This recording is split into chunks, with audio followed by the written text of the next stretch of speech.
wabarakatuh. Selamat pagi pemirsa dimanapun Anda berada. Bahagia sekali di kesempatan kali ini bersama di Pojok Kesbangpol. Di kesempatan kali ini kita mau perkenalan dulu, ngobrol-ngobrol dulu ya. Di sini ada saya, Mia Arimbi, yang nanti akan ngobrol-ngobrol, sharing-sharing bareng dengan beliau yang sudah ada di sebelah saya, yaitu dengan Bapak Budi Hartono SSI MSI. Beliau ini adalah kepala dari Kesbangpol Kulon Progo. Terima kasih Mbak Mia. Gimana kabarnya Pak Budi? Assalamualaikum. Waalaikumsalam. Sehat ya Pak Budi ya? Alhamdulillah sehat. Ya Allah, alhamdulillah, walaupun cuaca lagi sumuk-sumuk gini kita tetap terus semangat ya Pak ya. Tetap semangat ya. Semangatnya Pak Budi ini luar biasa sekali loh pemirsa Kesbangpol, karena beliau ini adalah kepala dinas dari Kesbangpol yang sudah bersama-sama dengan kita. Kita mau ajak sharing-sharing. Nah, perkenalan dulu tadi dengan Pak Budi sudah, kemudian juga perkenalan dulu dengan acara kita ini apa sih sebetulnya. Acara kita itu mau ngapain, ngobrol-ngobrol ngapain, kita mojok di sini ya Pak ya. Iya Mbak Mia. Nah, kita itu sebetulnya ada acara apa sih Pak kita itu di podcast di pagi hari ini, kira-kira ada apa nih? Ya, jadi begini Mbak Mia, Ya. dapat kami sampaikan pada seluruh pemirsa juga bahwa menjadi satu kewajiban di ketugasan kami di Kesatuan Bangsa dan Politik, atau kemudian kita singkat Kesbangpol ini Mbak Mia, menjadi salah satu lembaga atau perangkat daerah di bawah naungan pemerintah Kabupaten Kulon Progo yang berfungsi, yang bertugas untuk menjalankan fungsi Kesatuan Bangsa dan Politik. Baik. Nah, ini yang menjadi kesempatan kami, salah satunya tadi juga saya sampaikan pada Mbak Mia juga. Mungkin banyak pemirsa yang kemudian belum begitu mengenal. Nah itu Pak, tadi kalau misalkan kita tahu, oh kantor Kesbangpol, aduh kelihatannya berat nih, ngomongin sesuatu yang berat. Padahal ini adalah wajib yang perlu kita tahu loh ya, yang belum terlalu familiar, makanya kita akan memfamiliarkan biar pemirsa yang ada di rumah tuh tahu dan seperti apa sih kantor Kesbangpol. Nah gitu ya. Jadi gini Mbak Mia, kalau kita merunut bagaimana diatur dalam peraturan Bupati nomor 21 tahun 2023 yang merupakan pembaharuan dari sebelumnya, salah satu fungsi ya atas ketugasan Badan Kesbangpol ini kita banyak Mbak Mia. Karena kita ngeruntutnya adalah kemudian dari regulasi peraturan perundang-undangan di Undang-Undang nomor 23 tahun 2014 itu tentang urusan pemerintahan umum. Dan kemudian memang dari banyak ketugasan ini ya, yang kemudian ya secara umum kita sampaikan bahwa nanti untuk mengedukasi, melakukan pembinaan pada masyarakat, khususnya dari sisi kebangsaan. Itu dia. Kemudian penghayat Pancasila, kemudian kerukunan antar umat beragama, penanganan konflik. Waduh, banyak Mbak. Sebetulnya banyak banget ya. Jadi beban yang dibebankan pada kami di Kesatuan Bangsa dan Politik. Maka kemudian dengan mensikapi beberapa keterbatasan yang kami miliki dan ketugasan yang begitu berat, kami mencoba atas diskusi dengan teman-teman untuk melakukan kreasi ya. Bahwa kalau memang ada keterbatasan kita dalam melakukan edukasi, informasi pada masyarakat melalui sebuah penyuluhan yang sangat terbatas, kami mencoba untuk mengembangkan sebuah media, memanfaatkan media ya, kita ikut-ikutan lah ya, yang model kayak gini yang lagi viral. Kita juga ingin bermain di situ juga. Ada sebuah teknologi yang memungkinkan untuk bisa kita pakai. Nah, ide ini yang kemudian ngobrol-ngobrol gayeng, regeng ya, di Pojok Kesbangpol ini untuk mengangkat semua permasalahan atau kemudian hal-hal yang perlu kita informasikan pada masyarakat. Baik. Nah, gitu Mbak Mia. Oke, jadi berawal dari Pak Budi dari Kesbangpol Kulon Progo ini yang ingin bagaimana sih memberikan edukasi kepada masyarakat biar lebih gampang, lebih mudah dan lebih cepat gitu. Nah itu dia. Tadi sudah disampaikan loh sama Pak Budi bahwa Kesbangpol adalah singkatan dari Kesatuan Kesbangpol. Singkatan dari apa Pak? Teman-teman di Kesbangpol nyebutnya keselip banget pol. Ngapain ya suruh lari maraton kan? Kalau Kesbangpol yang sejatinya artinya adalah Jadi kesatuan bangsa dan politik. Nah itu dia, kesatuan bangsa dan politik. Waduh, kalau ngomongin masalah politik sebenarnya ini masih dalam rangka agak-agak panas kemeringet gitu ya. Makanya ini kayaknya ke teman-teman dari Kesbangpol ini memang bener-bener tadi ya Pak ya. Kesel banget. Kesel banget. Kelihatan nggak yang ada di sini? Oke, baik. Jadi memang itulah yang mungkin untuk semuanya pemirsa yang ada dimanapun ada berada masih. Oh ada toh yang namanya kantor Kesbangpol, ada dong ya. Yang ditahu mungkin Dukcapil yang ngurus KTP atau ada pendidikan, dinas sosial yang dikenal. Dinas sosial karena kayak gitu ya. Bagi BLT itu.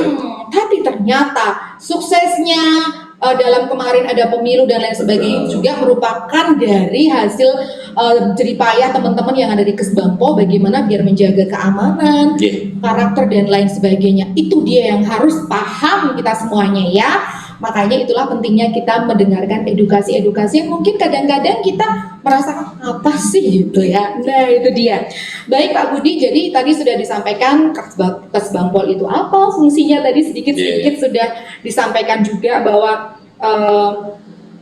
fungsinya itu seperti apa, jadi mungkin sudah mulai dipahami Nah yang namanya kantor Kesbangpol, nah untuk yang belum tahu mungkin alamatnya di mana sih Pak? Kita itu ada di mana gitu ya kalau kantornya ini? Jadi kalau lebih tepatnya kalau di dalam persuratan kita memang masih menggunakan nama Jalan Sugiman. Jalan Sugiman. Tapi kemudian karena ini kita melewati Jalan Kemiri Baru, Mbak. Yang sudah terembus di area. Ramai ya Pak sekarang ya jalan depan. Jalan baru yang kemudian masih sementara ini menggunakan jalur jalan menuju ke Kemiri ya. Jadi masuk di wilayah Pengasih sebenarnya wilayah ini. Tapi saya pikir banyaklah kita berdekatan dengan kantor Kesatuan Bangsa dan Politik. Kemudian di sebelah lagi ini ada Dinas Pemberdayaan Masyarakat Desa. Lebih dekat lagi kalau bisa dikenal di situ ada di belakangnya gedung DPRD. Belakang gedung DPRD pasti pada tahu kalau ini ya. Sebetulnya kantor Kesbangpol ini kalau dulunya itu agak-agak sepi karena jalannya buntu ya Pak dulu. Tapi sekarang luar biasa ramainya. Sudah ada underpass yang kemudian menghubungkan dengan di Sprangkel di situ. Sudah menghubungkan langsung dengan Kota Wates. Kalau dulu kan harus muter-muter lewat Tetek ya. Nah itu dia. Jadi kita sudah perkenalan dengan Kesbangpol, dengan Bapak Budi sebagai Kepala Dinasnya Kesbangpol. Dan nah Pak, kalau tadi selain kita ini membuat ini bagaimana untuk mengapresiasi biar terbentuknya karakter dan lain sebagainya. Nah kalau harapan atau tujuan utama untuk obrolan kita di podcast ini agar apa aja sih Pak? Mungkin bisa jadi gini Mbak Mia, jadi menjadi salah satu media kita untuk memberikan edukasi, tidak hanya khususnya pada masyarakat umum, tapi lebih target kami sebenarnya pada generasi muda Mbak. Generasi muda. Ada generasi muda ini yang kemudian mungkin melalui pendidikan formal ya, ada keterbatasan, maka kami sangat berharap Pojok Kesbangpol ini nanti bisa digunakan sebagai penambah media untuk menambah wawasan pada anak-anak generasi muda untuk mengetahui bagaimana sih biar kita itu bisa cinta tanah air. Itu dia. Jadi, bagaimana anak muda ini bisa cinta kalau kemudian juga tidak mengenal tentang organisasi yang namanya Negara Kesatuan Republik Indonesia itu. Jadi gini Mbak Mia, dapat kami sampaikan dalam pemahaman sederhana saja. Kita ini mungkin banyak kesempatan di media-media podcast lainnya juga sering saya sampaikan. Kita ini tergabung dalam sebuah organisasi yang atau mungkin organisasi masyarakat seperti itu. Ormas ya. Tapi ormas besar ini yang namanya NKRI. Baik. Dan di situ karena dari sebuah organisasi ada pengurus dan ada anggota. Sama. NKRI ini adalah organisasi milik kita. Baik. Yang kemudian untuk mengelolanya kita menunjuk beberapa teman-teman saudara-saudara kita untuk menjadi pengurus. Nah, yang mungkin istilahnya pengurus saat ini sebutnya sebagai pemerintah. Nah, kita juga seperti itu. Dan kemudian sesuai dengan aturan, sesuai dengan ADART-nya, organisasi ini harus ada pergantian kepengurusan misalnya 5 tahunan sekali. Nah, ini sama. Tapi kita ini adalah menjadi anggota organisasi itu yang saya tadi. Nah, Kalau kemudian kita punya kartu anggota organisasi loh Pak, KTP namanya. KTP. Nah, itu menunjukkan bahwa kita itu bergabung di sini. Maka inilah menjadi kepemilikan kita, dari kita, oleh kita kelola bareng-bareng. Jadi kalau kemudian ada sebagian orang yang malah justru nyinyir dengan organisasi kita, aduh. Baik. Kalau memang tidak setuju gabung dengan organisasi ini, hengkang. Kita sudah gawe pulau dewe, gawe dewe gitu. Oke. Jadi sudah menjadi sunatullah, Mbak Mia. Ya, sudah menjadi kehendak Allah bahwa kita mendirikan organisasi yang tanggal 17 Agustus 1945 ini, 78 tahun ini kita unduri, kita bina. Akhirnya itu kita iso ayem, iso sekolah, bisa belanja, bisa belajar, bisa bekerja. Itu yang kemudian kita harapkan. Nah, memang kemudian perjalanan 17 Agustus sampai sekarang ini tidak kemudian mulus gitu saja. Memang kemudian ada peristiwa-peristiwa yang kemudian harus kita memahami, sehingga anak-anak muda ini juga harus mengerti. Harus paham. Begitu Mbak Mia. Oke, poin inti yang disampaikan Pak Budi adalah bagaimana pembentukan karakter dari generasi muda sekarang, yang bukan hanya organisasi yang dimaksud Pak Budi tadi adalah Indonesia. Bagaimana kita bisa memiliki rasa memiliki, dan juga kalau bahasa Jawa ini handarbeni gitu ya. Handarbeni, jangan sampai kita sudah oleh manggon, oleh di sini, oleh mencari makan di sini, tapi kita malah menciptakan sesuatu yang membuat konflik, gitu ya Pak Budi. Baik pemirsa Pojok Kesbangpol dimanapun Anda berada, seru sekali obrolan kita di kesempatan kali ini. Namun kayaknya saya sudah dibuatkan teh ini ya. Apakah tehnya masih panas ataukah sudah dingin? Kayaknya kalau yang panas biar politik aja. Kalau kita harus dingin, karena saya tadi requestnya es teh, jadi saya mau minum es teh dulu ya Pak Budi ya. Kita akan kembali setelah yang satu ini.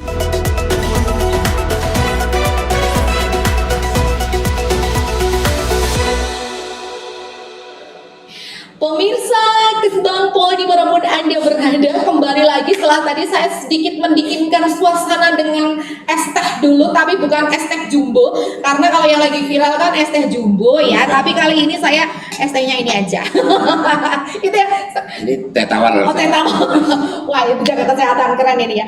Baik, akhirnya kita ngobrol lagi bareng sama beliau, Bapak Budi Hartono, SSI MSI, sebagai kepala dari Kesbangpol Kulon Progo. Tadi kita sudah ngobrol banyak nih tentang bagaimana edukasi dari beliau untuk bagaimana generasi muda tuh mau handarbeni lah Indonesia itu dengan sesuatu yang mungkin dianggap mungkin sesuatu yang kecil, tapi ini sangat bermanfaat ya. Nah, sebentar lagi nih Pak Budi, yang kita tahu kalau misalkan tadi kita sejarah itu kan, wah kalau ngomongin jas merah gitu ya, sejarah itu Indonesia itu luar biasa ya Pak ya. Dan yang pasti yang selain bulan Agustus, sebetulnya banyak bulan-bulan lain atau mungkin hari-hari penting lainnya yang bisa kita patut kita tahu. Seperti sebentar lagi tanggal 1 Maret. Nah, kalau misalnya kita zaman dulu saya sekolah itu kan 1 Maret apa sih Bu Guru ya? Serangan umum 1 Maret Bu Guru. Oh ya, itu serangan itu apa? Oh itu zaman dulu kan pokoknya siang-siang ada perang di Jogja, itu di mana? Di Jogja. Itu kan maksudnya kalau kita orang Jogja akan lebih familiar ya seperti itu. Namun yang pasti kita tahu ternyata sekarang 1 Maret itu dijadikan tanggal yang penting bukan hanya untuk Yogyakarta tapi bagi Indonesia. Kenapa itu Pak Budi? Jadi sebelum menjawab itu Mbak Mia, jadi kita sampaikan memang khususnya kepada generasi muda. Bagaimana anak-anak kita itu yang kemudian yang tua-tua ini berharap mereka itu, saya ada masukan pada kami Mbak Mia, bahwa meskipun saya belum melakukan uji empiris dengan lapangan, bahwa banyak generasi muda ini yang mengalami degradasi tentang nasionalisme, kemerosotan, bila negaranya berkurang dan sebagainya. Ya saya belum bisa menghitung itu ya, tapi kemudian merasakan seperti itu ya kita, kalau kemudian aktivitas pada anak-anak muda sekarang ini, bagaimana mereka bisa mencintai Indonesia kalau kemudian mereka juga tidak mengenal Indonesia sendiri. Bahwa organisasi yang tadi saya sampaikan sebelumnya ya, sebagai organisasi milik kita ini, mereka tidak mengenal itu. Dan mereka tidak sadar kalau kemudian, oh aku ternyata anggota organisasi itu. Itu tidak hanya anak muda loh Pak. Tapi kemudian pemahaman di kita yang mungkin banyak yang sangat terbatas sekali. Maka ini kami mencoba untuk memberikan pemahaman biar mereka anak kita itu mengenal Indonesia dan kemudian sayang dengan Indonesia dan akhirnya akan mencintai Indonesia. Nah, ini yang kemudian Mbak, saya mengadop dari beberapa referensi ya, malah justru di beberapa negara lain. Pada anak-anak generasi muda itu pelajaran atau pendidikan yang utama malah justru sejarah, Pak. Itu yang kemudian malah justru tanamkan pada anak-anak muda itu sehingga dia yang nanti akan bertanggung jawab untuk sebagai regenerasi. Mungkin saya bukannya menyepelekan bidang-bidang yang lainnya, matematika dan sebagainya, tapi malah justru itu yang akan ditanamkan menjadi utama di pendidikan dasarnya itu anak-anak di sana. Nah, saya mengajak mungkin melalui forum-forum seperti ini untuk memberikan penanaman kepada anak muda agar lebih mencintai.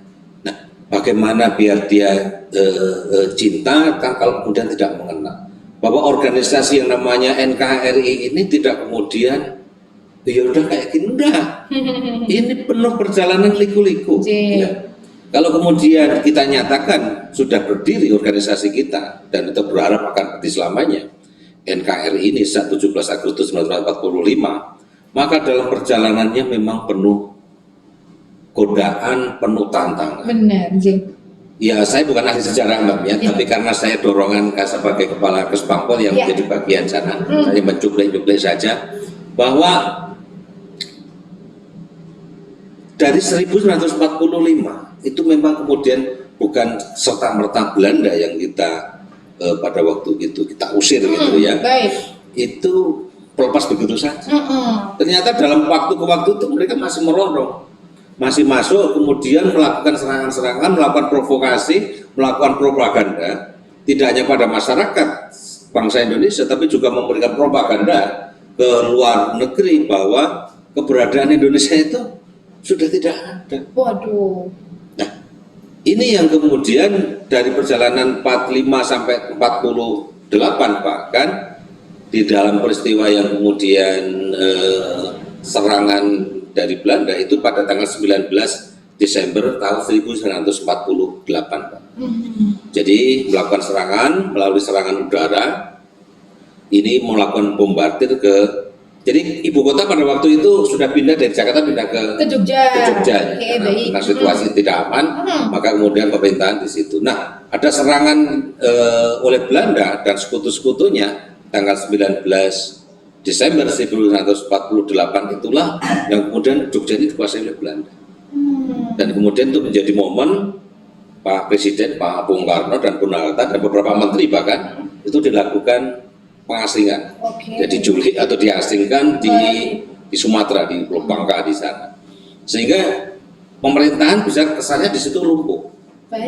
Nah, situasi itu sampai berlanjut di tahun 1949. Sehingga menurut saya kami menjelaskan sebagai beberapa referensi sejarah juga menyebutkan ada beberapa tokoh-tokoh yang saya sebut mungkin Sultan Hamengkubuwono yang ke-9 ya, yang kemudian memberikan sebuah, karena beliau pada waktu itu menjabat sebagai Menteri Pertahanan Keamanan. Dan semua menteri-menteri bahkan ikut Pak Presiden diasingkan, tapi beliau tidak. Ya, Menteri Pertahanan Keamanan ini ya, ini sepemahaman saya karena beliau juga menjabat sebagai raja itu sama Belanda tidak berani untuk mengangkat itu. Tapi kemudian suatu situasi di Jogja ini yang kemudian yang jelas ada propaganda ke luar negeri ya melalui media, kalau dulu mungkin sekarang ya, tapi mungkin radio BBC ya yang bisa menyiarkan itu. Ngarso Dalem mengetahui bahwa itu loh, kok dunia tahunya Indonesia sudah nggak ada, padahal secara nyata ini ada, masih ada. Karena begitu serangan 19 Desember ini di bawah pimpinan Jenderal Sudirman melakukan gerakan-gerakan perang gerilya di malam hari. Jadi kalau siang hari mungkin karena kekuatan tidak imbang ya, para pahlawan gerilyawan ini melakukan serangan di malam hari. Tapi kemudian ini tidak, istilahnya kalau sekarang kurang viral ya. Jadi untuk mengetahui sana ada ide gagasan kemudian ingin menunjukkan bahwa Indonesia itu masih ada. Sehingga membuat sebuah rancangan melakukan sebuah serangan besar-besaran dalam satu waktu tertentu.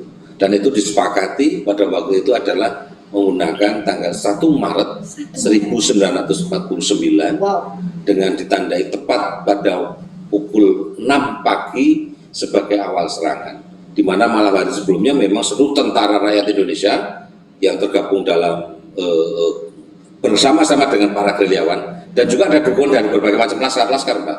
Ya itu banyak ya, ormas-ormas itu juga bergabung dengan TNI untuk persiapan melakukan penyerangan di pagi hari. Di pagi hari itu. Nah, kemudian dengan ditandai oleh sinyal yang memang secara rutin bahwa setiap jam 6 itu kan di keraton itu kan ada suara sirene yang untuk menandakan pergantian antara malam dan siang. Nah, itu dibunyikan sirene. Nah, disepakati bahwa begitu sirene ini berbunyi, ini adalah sebagai tanda untuk melakukan sergapan serangan bersama-sama dari sektor barat, selatan, timur, dan utara, itu bersama-sama. Dan akhirnya memang kemudian itu berhasil menguasai dan kemudian Belanda di itu kocar-kacir untuk keluar. Nah, posisi itulah yang kemudian kita namakan sebagai sebuah serangan meskipun dalam waktu yang sangat terbatas, Mbak. Itu yang kemudian karena begitu Belanda diserang, ini kan ya mestinya Belanda harus minta bantuan, Mbak. Bantuan dari pasukan Belanda di kota-kota lain lagi. Nah, memang perjalanan agak panjang, akhirnya kurang lebih di tengah hari itu akhirnya pasukan Belanda kan datang juga, sehingga posisi para gerilyawan dan tentara nasional Indonesia ini menguasai itu hanya sampai setengah hari, sehingga bisa dikenal yang namanya dulu serangan hanya 6 jam di Jogja. Nah, di 6 jam di Jogja itu ada sebagai pertanda itu, dan begitu ada pasukan bantuan Belanda datang, ya memang ada perintah kemudian para tentara ini dan semua gerilyawan laskar-laskar ini untuk bersembunyi kembali. Untuk risiko korban di situ. Tapi peristiwa itu yang kemudian mencoba sama beberapa wartawan yang kebetulan masih ada di Jogja, wartawan-wartawan asing, ini diangkat dan kemudian melalui jalur media massa di India ini kemudian diviral, loh ternyata Indonesia masih ada tuh. Dan rakyat Indonesia dan para tentara di situ masih ada. Akhirnya diplomasi yang ada di PBB di sana kemudian sebentar, ini Belanda kok mau ternyata masih ada, coba kita rebuk lagi.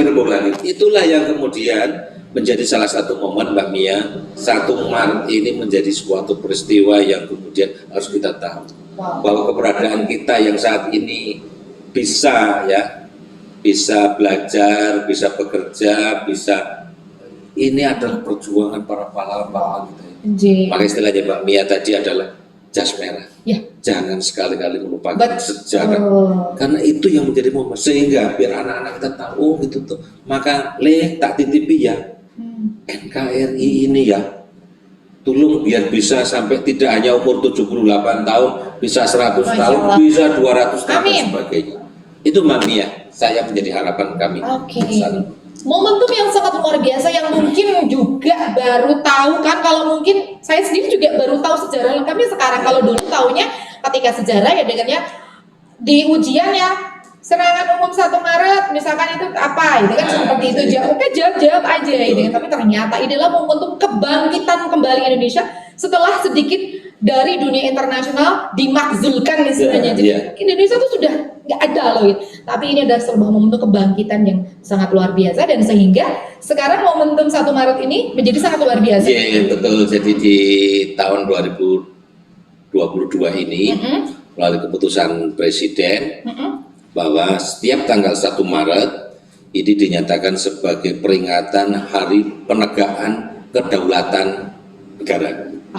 Ya. Jadi menjadi sebuah peringatan momen biar kita tahu semua bangsa Indonesia, semua generasi muda menjadi momen yang penting.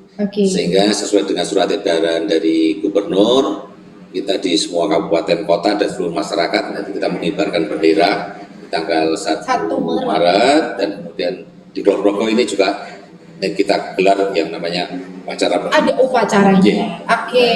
Gitu Mbak Mia. Nah, 1 Maret sudah dipastikan ini nanti menjadi hari penegakan kedaulatan negara ya. Pastinya jangan sampai kita itu melupakan tadi jas merah. Ternyata ada momentum yang sangat luar biasa yang mungkin kayak kita tahu, oh 17 Agustus sampai dibuat lagu 17 Agustus gitu. Mungkin nanti next akan ada lagu-lagu berikutnya 1 Maret.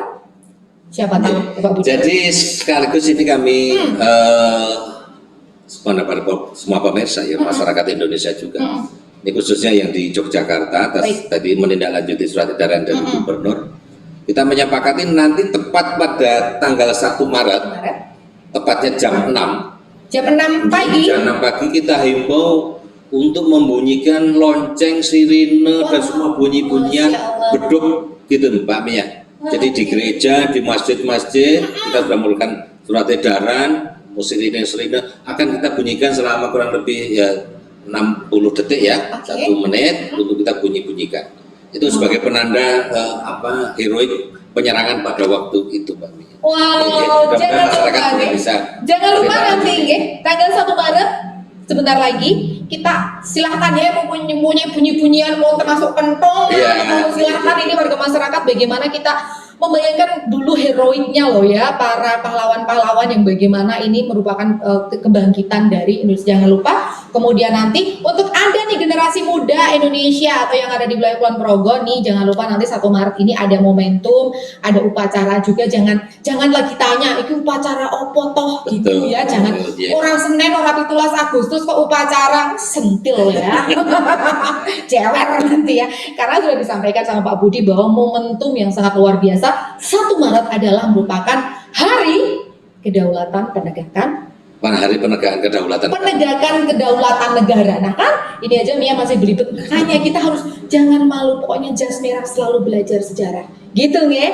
Baik Pak Budi dan juga Anda sahabat Kesbangpo dimanapun Anda berada, untuk kesempatan kali ini kita mau ngeteh lagi nanti sebelum kita akan pamitan ya. Terima kasih, kita akan ngeteh lagi. Yuk, monggo Pak Budi diminum.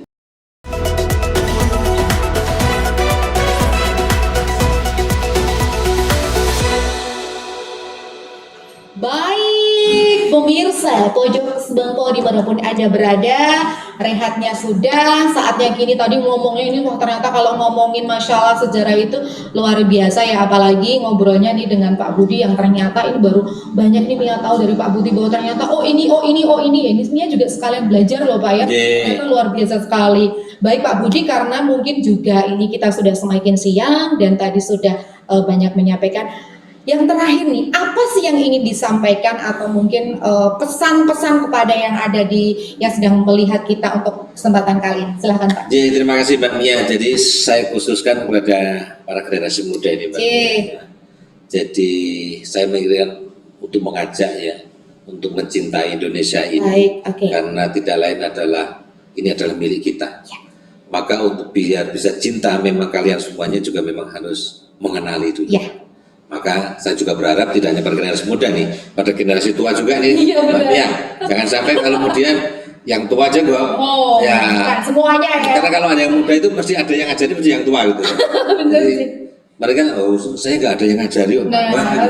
Maka kepada semua pihak, siapapun juga, ini menjadi pemahaman kita bersama-sama. Bahwa dengan setelah mengenal dan kemudian mencintai ya, Negara Kesatuan Republik Indonesia ini, saya memang menjadi satu harapan Pak. Pesan saya adalah bahwa saat ini mungkin para penyelenggara atau pengurus organisasi tadi Pak, pemerintahan ini kan ada batas waktu Pak. Termasuk saya nih khususnya ya sebenarnya kan pensiun gitu. Akhirnya kan menjadi anggota lagi, tidak menjadi pengurus ya, kecil-kecilan pengurus di Ormas tadi NKRI tadi. Maka kemudian penerusnya adalah adik-adik semuanya ini. 20-30 tahun yang akan datang, itulah yang akan kuat Bapak. Untuk itu saya memang mengajak jangan bosan-bosan, kemudian partisipasilah secara aktif di dalam keterlibatan urusan pemerintah ini yang namanya pendidikan politik Mbak Mia.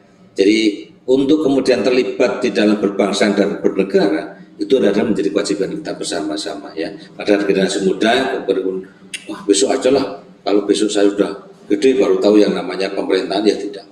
Maka pendidikan politik itu adalah kami memberikan pemahaman kepada warga masyarakat akan mengetahui hak dan kewajibannya di dalam berbangsa dan bernegara.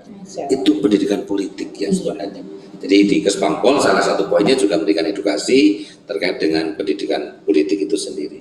Saya pikir menjadi semangat kita bersama Mbak Mia. Ini tidak bosan-bosannya untuk terus kita gaungkan bersama-sama. Gitu ya Mbak Mia. Luar biasa Pak Budi, terima kasih untuk ngobrol-ngobrolnya di kesempatan kali ini, dan tentunya obrolan kita yang walaupun sebentar ini akan sangat-sangat bermanfaat sekali untuk semua generasi. Tadi Pak Budi menerangkan bukan hanya generasi muda tapi semuanya. Semoga bermanfaat dan semoga saja ini bisa nanti diketok tularkan podcast ini ya kepada siapa saja, karena ada sesuatu yang bisa kita ambil di sini sangat penting ya. Pak Budi, matur nuwun, terima kasih dan selamat melanjutkan kembali tugasnya. Semangat ya.